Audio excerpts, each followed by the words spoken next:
여러분 누가복음 15장에 보면 예수님이 한 이야기를 이렇게 풀어가십니다. 그 이야기가 무슨 얘기냐면 한 아버지에게 큰아들과 작은아들이 있는데 작은아들이 재산을 달라고 한 거예요. 아버지가 죽으실 때 나한테 물려줄 그 유산, 그 재산 지금 나에게 당장 주십시오 해가지고 그 재산을 받아갑니다. 그걸 완전히 허랑방탕하게 다 써버린 다음에 다시 집으로 돌아왔는데 아버지가 그 돌아온 아들을 안아주는 거예요. 사랑해주는 거예요. 송아지를 잡는 거예요. 근데 그 일이 큰아들 보기에 너무나도 속이 상하는 거예요.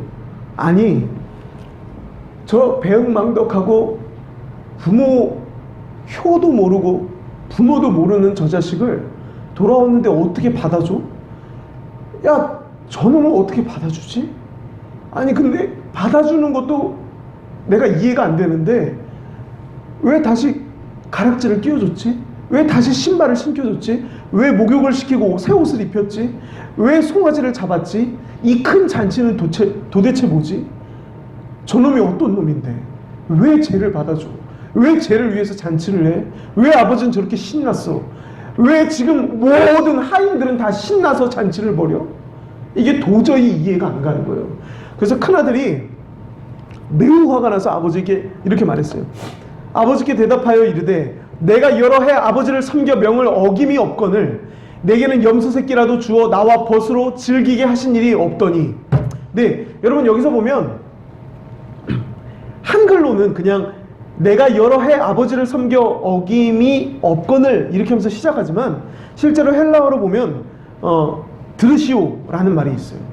아버지한테 아버지 이것도 아니라 그러니까 아예 지금 큰아들이 아예 화가 난 거고 이성을 잃은 겁니다. 그래서 영어로 하면 listen 이렇게 들으시오 하고 확 말하는 거예요. 들으세요 하고 아빠 내가 아버지 앞에 어떻게 했어요? 한 번도 명을 어긴 적이 없고 내가 이렇게 살았는데 나한테 염소 새끼라도 준 적이 있어요? 하면서 막 화를 내는 거예요. 여러분 큰아들은요 사실 아버지의 사랑을 받고 아버지의 사랑을 누리고 아버지가 나를 얼마나 기뻐하시는지 아버지가 나를 얼마나 사랑하시는지 아버지가 나를 어떻게 귀하게 생각하시는지에 관심이 전혀 없었어요. 오늘 여기에 보면 나와 벗으로 즐기게 하신 일이 없더니 어떻게 하면 염소 새끼 한 마리라도 받아가지고 나와 벗이랑 조금 즐길까 이 생각을 하고 있었어요. 내가 이렇게 말 잘 들으니까 내가 이렇게 잘하니까 아유 그거 아버지가 뭐 하나 주시면 그거 가지고 친구랑 좀 즐겨야지 이 생각을 하고 있었고요. 아버지 옆에 있었지만 아버지가 나를 얼마나 사랑하시는지 얼마나 듬직하게 보는지 나를 얼마나 기뻐하시는지 그리고 얼마나 많이 주고자 하시는지 얼마나 많이 주려고 하시는지 아버지의 그 마음에는 관심이 없었고요. 염소 새끼 한 마리 언제 주나? 언제 뭐 하나 주나? 아니 근데 어떻게 저런 놈이 들어왔는데 송아지를 잡았나? 나한테는 염소 새끼 한 마리도 안 줬는데 저런 놈한테 어떻게 송아지를 잡았나? 이 생각밖에 안 하고 있는 거예요. 그래서 그 아버지에게 아들이 이렇게 말합니다. 아버지가 이르되 예 너는 항상 나와 함께 있으니 내 것이 다 너의 것이로 돼.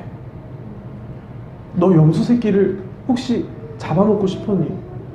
그럼 잡지 그랬니? 내 것이 다 너의 것인데 넌 내 아들이잖니. 큰아들이잖니. 종이 아니잖아. 너가 나의 노예가 아니고 종이 아니잖아. 근데 왜 그랬어? 잡아먹지 그랬니? 나한테 말하고 그냥 가져가지 그랬니? 말 안 하고 가져가도 괜찮아. 넌 내 아들이야 라는 말을 아버지가 하셨어요.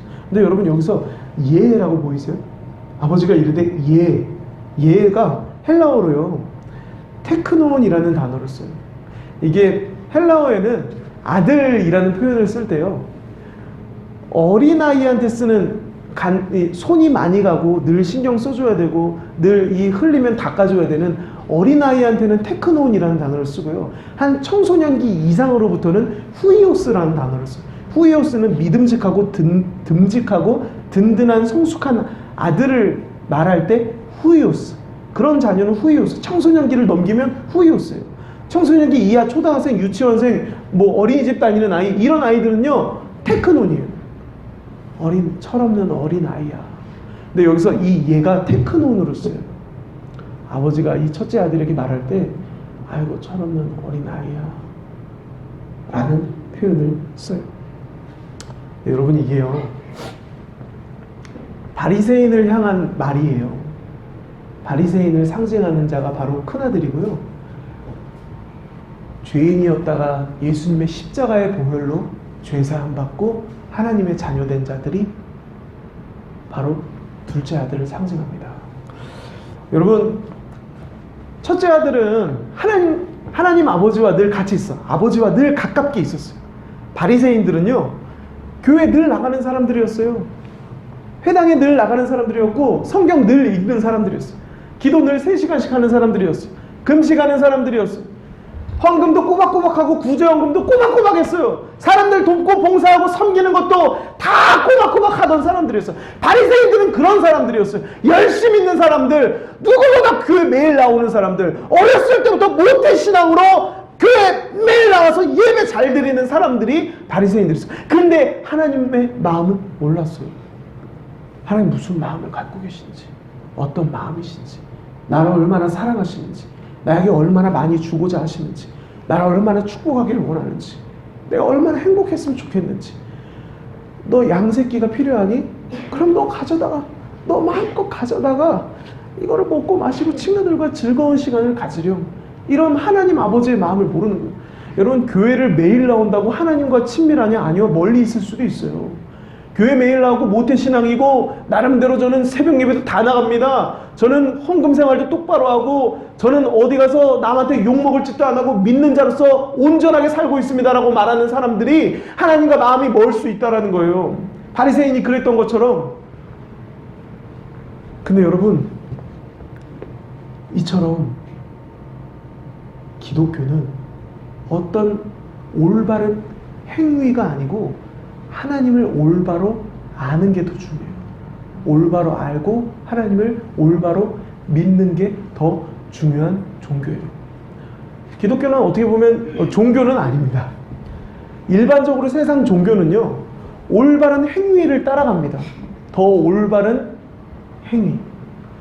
수행하고 고뇌하고 깨달아서 저 영혼의 세계, 어떤 신적 세계에 대해서 내가 그 세계를 터치하고 그 세계에 대한 깨달음이 오고 내가 그 정도로 이렇게 득도를 하고 위로 올라가는 나의 고뇌와 나의 수행과 나의 수고, 나의 노력, 개미 한 마리도 발로 밟지 않겠다라는 신념으로 모든 생명은 소중하다, 어떤 선을 행하고 무언가 대단한 것을 행하면서 어떤 행위, 어떤 깨달음을 통해서 그 신의 영역에 이른다라는, 내가 수고해야 되는 거예요. 하지만 여러분, 교회는요, 하나님이 우리 그냥 주시는 거예요.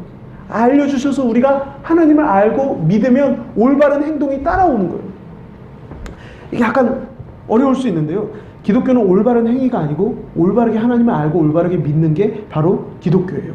올바른 믿음은요, 올바른 행위를 가져오게 돼요. 왜 그러느냐? 올바른 믿으면 뭘 믿는 거냐면 하나님이 나를 사랑하시고 나를 넘치도록 사랑하신다라는 걸 믿는 거예요. 나를 너무 사랑하시고 나를 지키시고 나를 보호하신다라는 걸 믿는 거예요. 그럼 여러분, 하나님이 나를 보호하시고 하나님이 나를 지키고 있는데 염려할 일이, 두려워할 일이 있습니까? 예민해지고 화낼 일이 있습니까? 일이 잘 안 풀렸는데 무슨 일이 막 안 되고 있는데 하나님이 나를 공급하시고 지키시고 보호하시는 분이다라는 걸 알고 믿고 있으면 그 일에 화를 내게 돼 있습니까? 올바른 행위가 당연히 따라오게 됩니다. 하나님께 사랑을 막 받는데 내가 이유 없이 값없이 예수님의 십자가 때문에 하나님께 사랑받고 있는다라는 걸 알고 있고 믿고 있으면 누군가를 사랑하게 됩니다. 누군가를 미워하지 않게 됩니다. 야, 이런 나 같은 죄인도 용서받고 사랑받았는데 내가 저 사람 험을 보고 왜 욕하나? 오히려 더 사랑해주고 더 덮어주고 더 기뻐해줍니다. 그게 올바른 믿음은 올바른 행위를 가져옵니다. 하지만 인간적으로 올바른 이 행위는 결코 선한 것을 내지 않습니다. 제가 아는 많은 사람들도 철두철미하게 사는 사람들이 있어요. 아주 철두철미하게 사는데 그렇게 사람들을 판단해요. 저 사람은 이것도 안 했어. 난 지금까지 이렇게 살았는데 저 사람은 가정에서 이런 것도 안 하더라. 이것도 안 하더라. 이것도 안 했어. 이것도 안 했어. 이래. 애한테 이래. 애한테 이렇게 행동했어. 저 사람은 잘할 때 저렇게 행동했어. 인간은요, 안에 선한 것이 없기 때문에 올바르게 행위를 한다 할지라도 판단하는 마음이나 교만한 마음이나 자만하는 마음이나 여러 가지 섞여서 그것이 나오게 되어져 있어요. 근데 여러분, 하나님께 받아서 올바른 행위를 한다면 그것은 교만하지 않게 돼요. 남도 판단하지 않게 되고 누구든 덮어주고 사랑하게 됩니다. 그래서 여러분 오늘 이 예화에서도 큰 아들은 어떻게 보면 아버지의 명을 한 번도 어긴 적이 없다라고까지 말했어요. 내가 아버지의 명을 한 번도 어긴 적이 없거든. 완벽하게 살았어요. 나름대로 아버지 마음에 쏙 들게 나름대로 살았습니다. 근데 아버지의 마음을 알지 못했죠. 그리고 작은 아들을 품어주는 걸 이해하지 못했어요. 손가락질했어요. 많은 올바른 행위를 따라가는 사람들이 이렇게 자꾸 안 그런 사람들을 손가락질해요. 근데 하나님의 마음은 그 누구도 품고 사랑하는 게 하나님의 뜻이고 하나님의 마음인데 그 마음은 알지 못하고 자꾸 행위만 쫓아가면 사람이 이렇게 된다라는 거예요. 그래서 여러분 올바른 믿음을 가지시기를 축복합니다. 기독교는 올바른 행위가 중심이 아닙니다. 올바르게 하나님을 알고 하나님이 사랑이신 걸 알고 하나님이 날 사랑하시는 걸 알고 십자가의 보혈이 내 죄를 다 씻고 내가 자녀됐다라는 이 사실, 그래서 하나님 나를 지키시고 나를 보호하시고 나를 인도하신다라는, 내 안에 삶의 불행이 닥쳐올지라도 그게 오히려 능력이 되고 선한 게 되고 거룩한 게 되고 나의 힘이 되고 나의 성장이 되고 나의 축복이 된다라는 거, 어떤 문제도 다 하나님의 은혜 가운데 합력하여 선을 이룬다라는 걸 믿고 있는 거, 이게 기독교의 중심입니다. 하나님이 나의 모든 질병을 치료하신다라는 거. 그래서 근심할 게 없고 스트레스 받을 게 없고 염려할 게 없고 불안해할 게 없고 언제나 기쁘고 행복한 것, 올바로 믿고 있기 때문에 기뻐할 수밖에 없는 거예요. 안 행복할 수가 없는 거예요. 내가 똑바로 해야 되고 내가 잘해야 되면 어떻게 행복할 수 있겠어요? 늘 긴장해야죠. 늘 근신하여 깨어서 긴장하고, 아 내가 지금 죄 안 졌나? 죄 지었나? 아 내가 지금 이거 바른 행동인가? 내가 이거 지금 바르지 않은 행동인가? 내가 지금 잘해야 되는데 이거 하나님 뜻에 맞나? 이거 뜻에 맞지 않나? 이거 잘한 건가?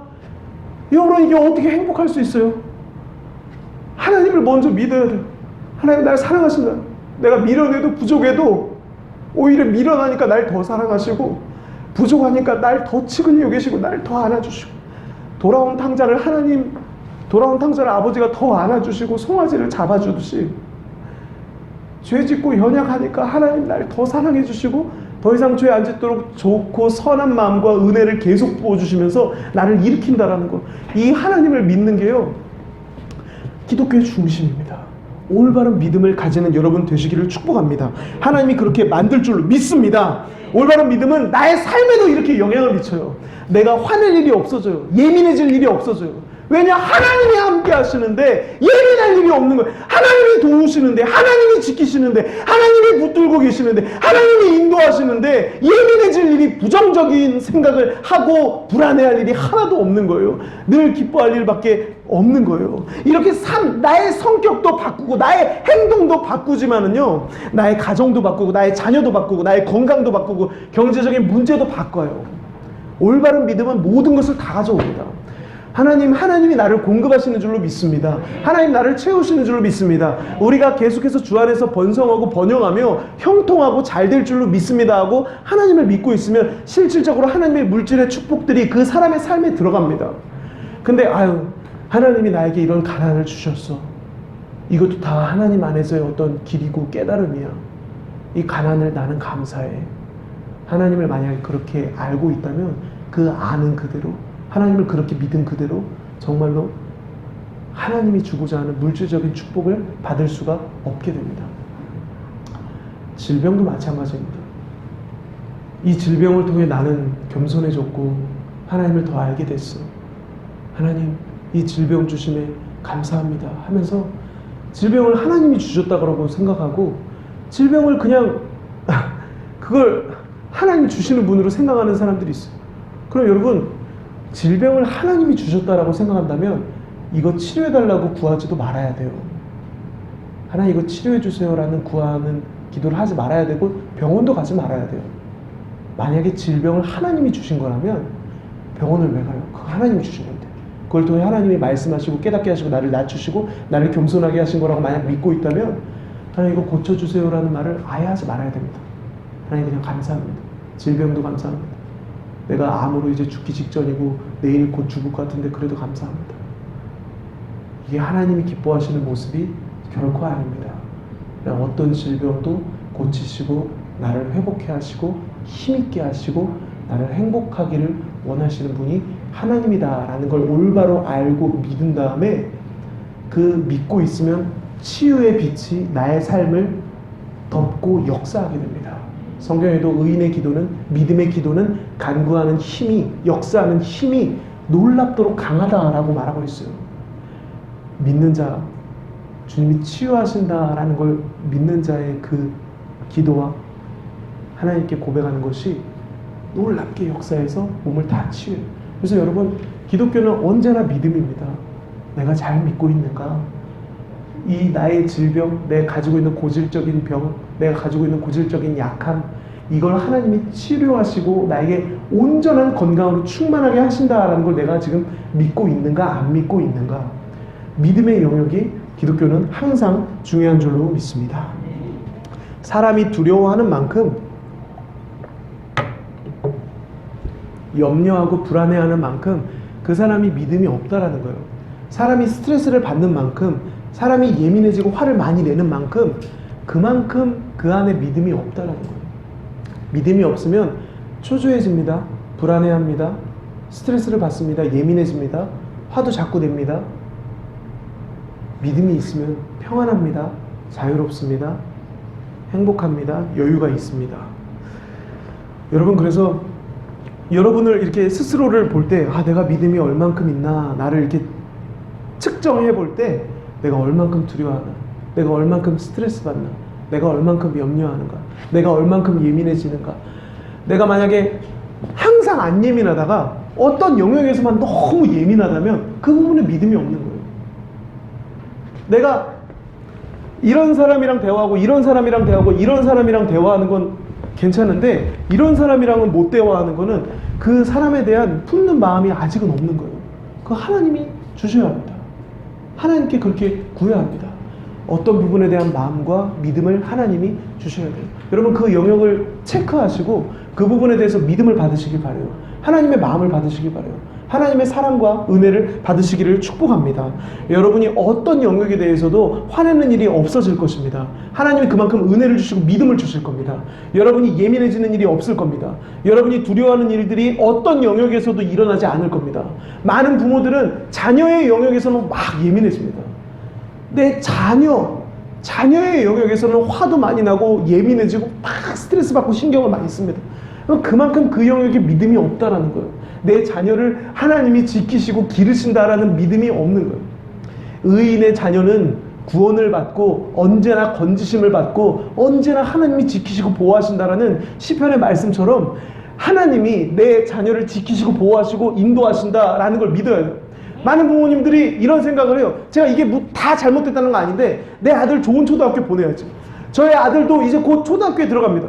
그러면 여기 어람초등학교를 보내야 되나? 아니 저기 오남초등학교? 아니면 어디 조금 더 좋은데 초등학교가 있나? 이런 생각 부모로서 당연히 들죠. 근데 여러분, 아무리 안 좋은 초등학교를 가도, 아무리 힘들고 어려운 애들, 막 주먹질하는 애들을 만나도 내 아들을 하나님이 성장시키시고 성숙해 하시고 오히려 그것 때문에 더 잘하게 하시고 더 축복받게 하신다라는 믿음을 부모가 갖는 게 훨씬 중요합니다.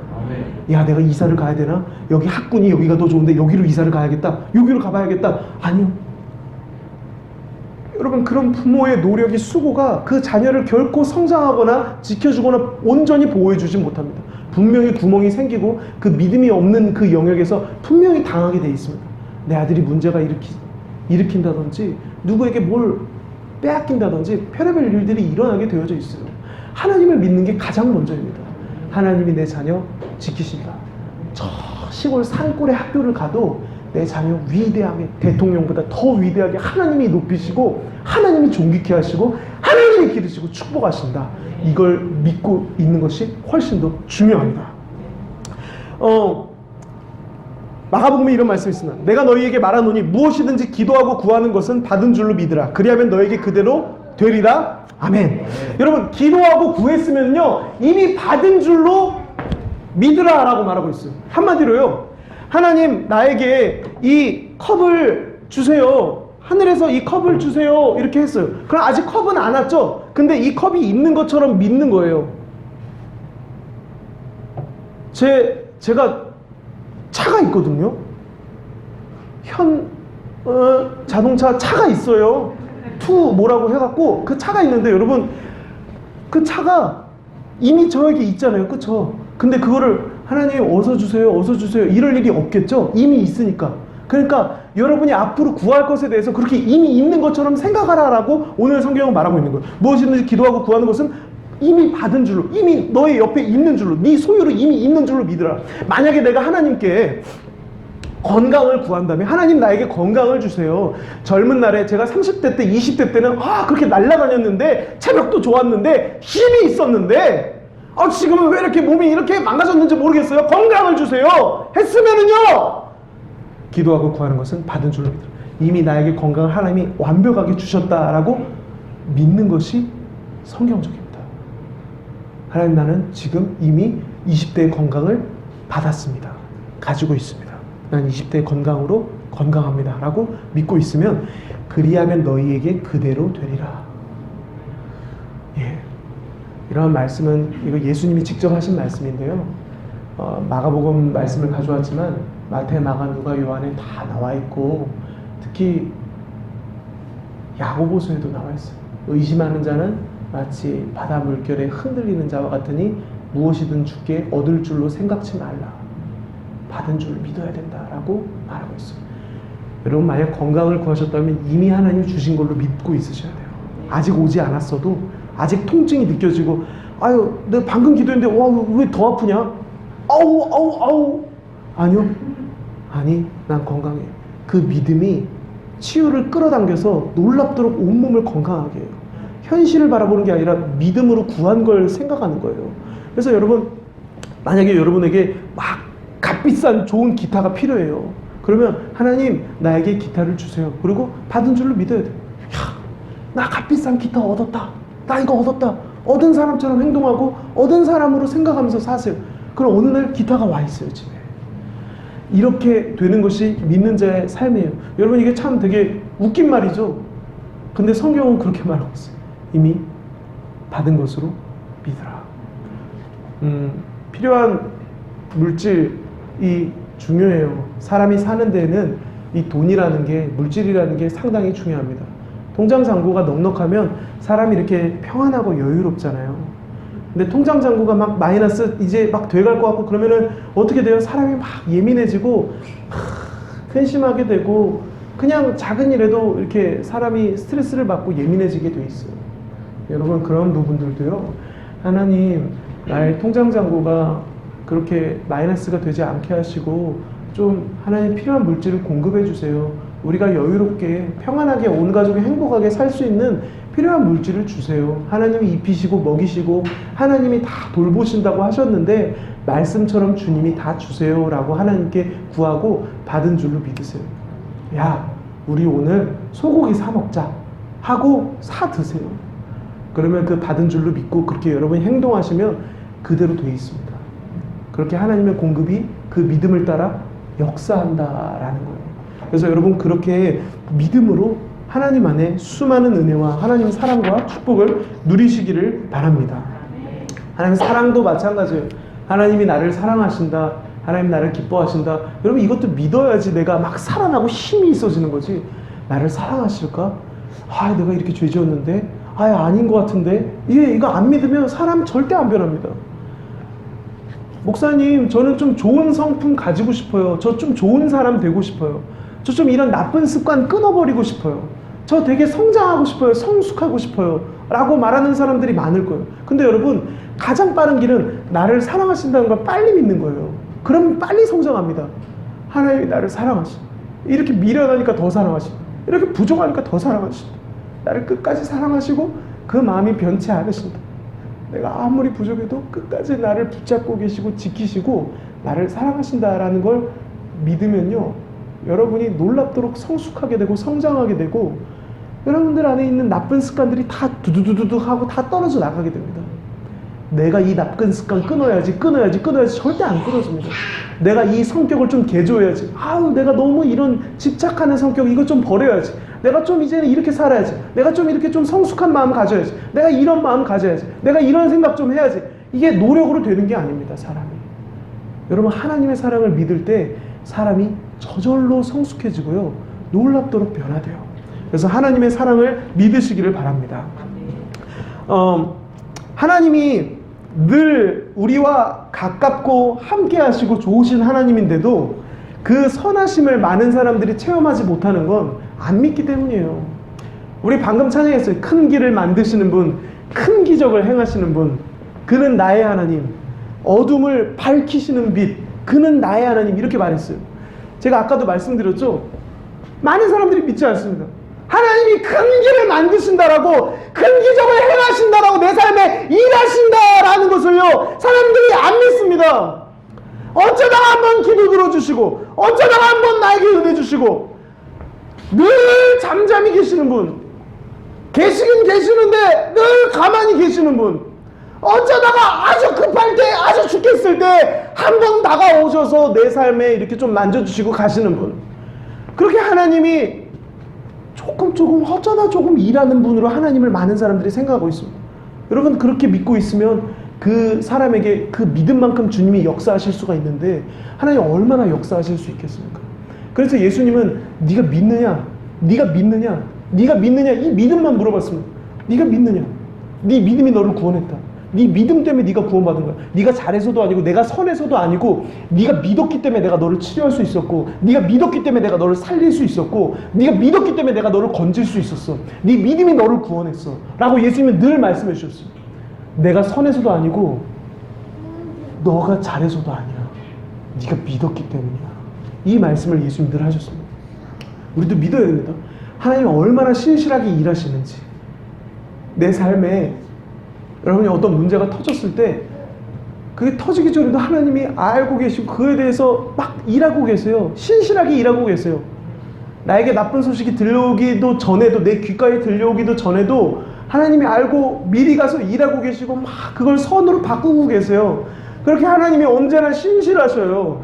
언제나 성실하시고 언제나 일하세요. 언제나 나를 돕는 분이세요. 내 삶에 두루두루 막 많은 영역마다 가서서 손으로 만지고 계시고 상황을 만들고 계시고 나를 돕고 계세요. 그런 하나님으로 여러분 믿고 계십니까? 여러분 그렇게 믿으시겠습니까?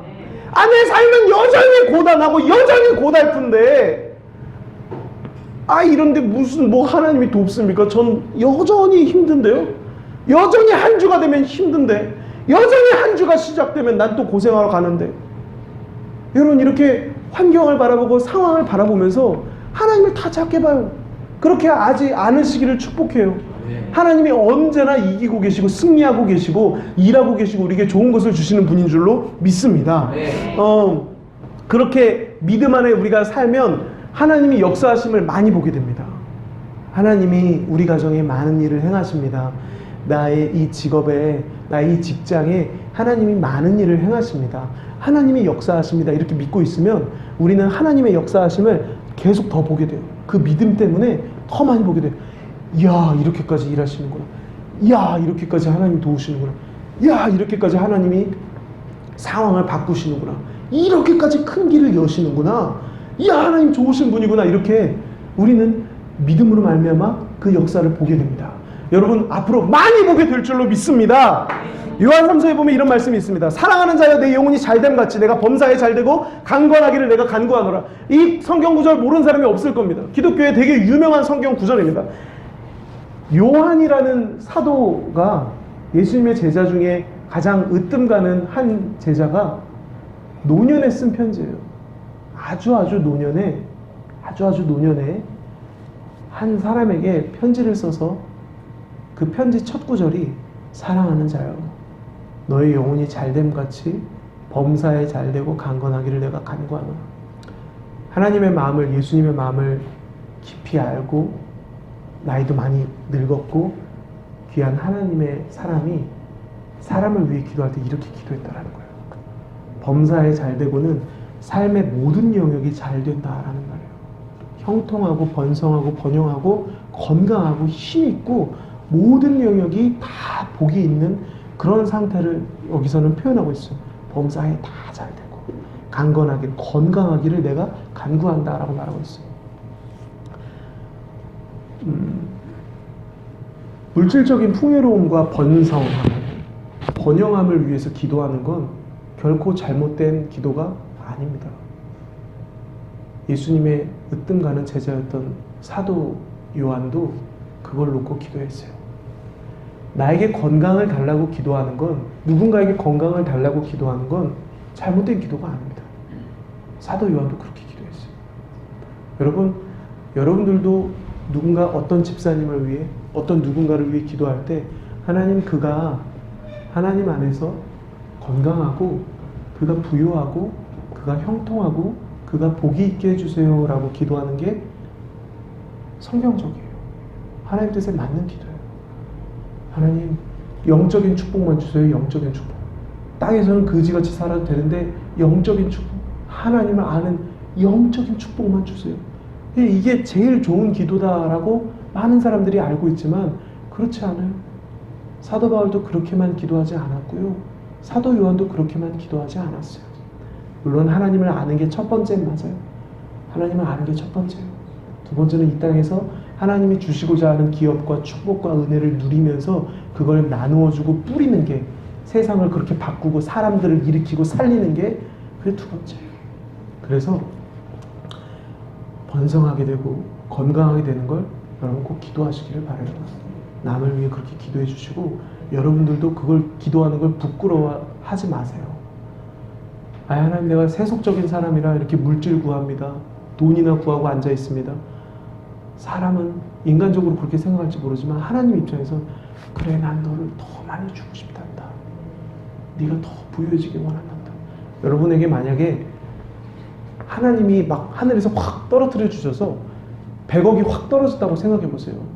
그러면 그 100억 때문에 막 방탕해지고 막 살기보다는 그걸 주신 하나님을 생각하게 돼요.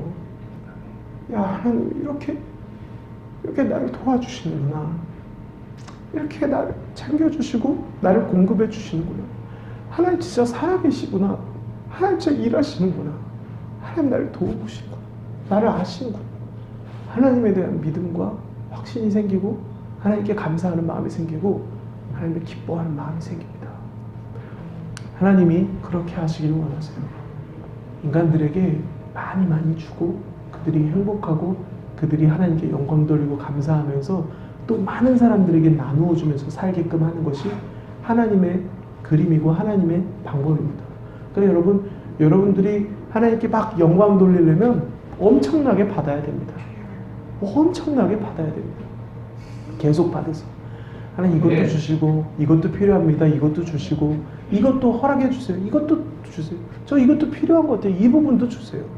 하나님께 기도해서 그걸 있는 줄로 믿으면서 받으세요. 믿음을 가지고 있으면 그대로 되거든요. 그 믿음 갖고 있으면 그대로 돼요, 삶에. 그래서 그대로 되는 걸 계속 보세요. 그럼 여러분 수많은 사람들에게 나눠줄 수 있을 것이고요. 하나님께 영광 돌릴 수 있을 거예요. 하나님, 이건 주님이 하셨습니다 라고 말할 수 있게 돼요. 사람들이 내가 수고하고 노력하고 애써서 결과물을 하나 만들어낸 다음에 하나님 이거 다 하나님이 하셨습니다. 영광 받아주세요. 다 이렇게 말해요. 모든 사람들이. 근데 여러분 진짜 하나님께 영광 돌리는 건 아니 어떻게 이렇게 됐지? 아니 내가 그렇게까지 잘한 게 또 없는 것 같은데 아니 어떻게 이렇게 바뀌었지? 상황이 어떻게 이렇게 열렸지? 아니 내가 어떻게 이렇게 많이 바뀌었지? 내가 어떻게 이런 사람이 됐지? 내 성격이, 내 말하는 게, 내 행동하는 게 어떻게 이렇게 됐지? 아니 상황이 왜 이렇게 좋아졌지? 아니 왜 이렇게 이런 마음이 들지? 내가 이해할 수 없을 정도로 받았을 때 사람은요 하나님께 영광 돌리게 돼요. 하나님 이건 정말 내가 한 건 아닙니다. 하나님 이건 정말 내가 수고하고 내가 노력해서 내가 해서 된 게 아닙니다. 이건 정말 하나님이 하셨습니다. 이건 정말 다 하나님이 하셨습니다. 이렇게 사람은 말하게 됩니다. 여러분 하나님께 정말 영광 돌린다라는 건 여러분이 상상할 수도 없이 받는 거예요.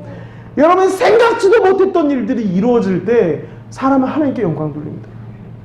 여러분 그렇게 많이 하나님으로부터 받으시기를 바라고 하나님께 참으로 영광 돌리시기를 바라요.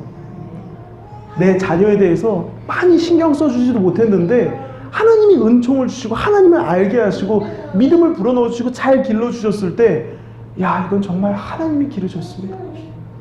주님 하나님이 기르셨습니다 라고 하나님께 영광 돌리게 돼요. 근데 내가 막 얘는 뭘 입혀야지, 뭘 먹여야지, 이렇게 해야지, 저렇게 해야지, 이걸 하면 좋다는데 이걸 시켜봐야지, 저걸 시켜봐야지, 이렇게 해봐야지, 저렇게 해봐야지. 이러고 나면 내가 그랬어. 내가 그렇게 길렀어. 내가 얼마나 신경 썼는지 몰라. 내가 얼마나 죽기 살기를 자녀한테 매달렸는지 몰라. 하면서 여러분 그 하나님께 영광 돌리겠습니까? 내가 한 게 얼마나 많은데요. 영광을 잘 안 돌리게 됩니다. 일부분만 드리게 됩니다. 그래도 요거 감사합니다 하나님. 그래서 여러분 하나님께 넘치도록 받아서 영광 돌리기를 축복합니다. 네. 이 사도 요한이 이 가이오라는 사람한테 편지를 쓸 때 이 사람에 대해서 이렇게 기도한 다음에 이런 말을 썼어요. 이 다음 절을 보면은요, 형제들이 와서 너에게 있는 진리를 증언하되 네가 진리 안에서 행한다 하니 내가 심히 기뻐하노라. 예. 너에게 있는 그러니까 가이오라는 사람에게 진리가 있었는데 그 진리를 나에게 말해줬는데 내가 그 진리 안에서 네가 행한다는 말을 들으니까 내가 너무 기쁘다 이런 말을 해요. 이 다음 절 보세요. 내가 내 자녀들이 진리 안에서 행한다함을 듣는 것보다 더 기쁜 일이 없도다. 사도 요한이 그 성숙하고 성장한 노인으로서 이제 하나님 마음을 충분히 안 그 하나님의 사도가 진리 안에서 행한 다음에 나는 가장 기쁘다라고 말했어요. 진리 안에서 행한다. 그럼 여러분 진리 안에서 행하는 게 뭘까요? 뭘까요? 진리 안에서 행하는 게 뭘까요? 진리 안에서 행한다라는 말은요, 예수님이 십자가 지신 것 때문에 내가 이제 더 이상 노예가 아니고 종이 아니고 하나님의 자녀고 하나님의 사랑을 받고 하나님의 은혜를 받고 하나님의 보호하심을 하나님의 지키심을 받으면서 주 안에서 왕같이 살고 왕같은 제사장으로 살고 거룩한 왕으로 살고 이 땅에서 하나님 것을 누리면서 기업을 누리면서 산다라는 걸 믿는 게 진리 안에서 행하는 거예요. 여러분 성경은 그렇게 말하고 있어요. 율법은 모세로부터 왔고 은혜와 진리는 예수님으로부터 왔다라고 말하고 있어요. 요한복음에. 사람들이 진리 안에서 행한다 이러면 율법을 잘 지키는 사람이라고 생각해요. 율법을 잘 지키는 사람. 그러면 여러분 성경이 이렇게 써져 있어야 돼요. 율법과 진리는 모세로부터 왔고 은혜는 예수 그리스도로부터 왔다. 이렇게 쓰여져 있어야 되는데 성경은 그렇게 쓰여져 있지 않아요. 율법은 모세로부터 왔고 은혜와 진리는 예수님으로부터 왔다.